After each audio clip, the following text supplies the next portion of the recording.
All India home rule league ఇండియాకి dominion status మాత్రమే కావాలని కోరుకుంది.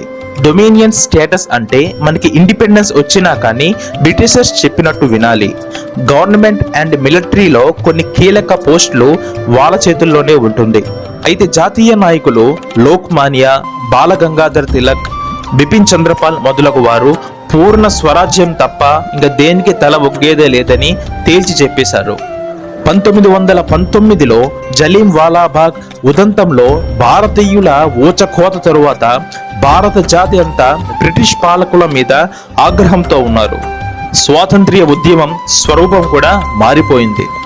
కాంగ్రెస్లో మోతీలాల్ నెహ్రూ, చిత్తరంజన్ దాస్ మొదలైన వారు ఉన్న స్వరాజు వర్గం బ్రిటిష్ సార్వభౌమాధికారంలోనే భారతీయులకు సుపరిపాలన లేదా డొమినియన్స్ హోదా కావాలని అడిగారు. ముసైదా రాజ్యాంగాన్ని కూడా తయారు చేశారు. అయితే కాంగ్రెస్లోని యువ నాయక బృందం, ముఖ్యంగా జవహర్లాల్ నెహ్రూ, సుభాష్ చంద్రబోస్ దీనిని అంగీకరించలేదు.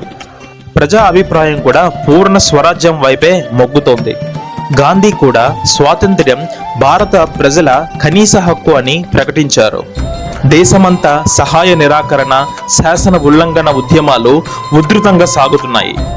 ఆ సందర్భంలో అగ్నిలో ఆద్యం పోసినట్లుగా భారత్లో రూపొందించాల్సిన రాజ్యాంగ, రాజకీయ మార్పులపై సంప్రదింపులు జరపడానికి భారతీయులు లేకుండా పూర్తిగా బ్రిటిష్ సభ్యులతో 1928లో బ్రిటిష్ ప్రభుత్వం సైమన్ కమిషన్ ని నియమించింది.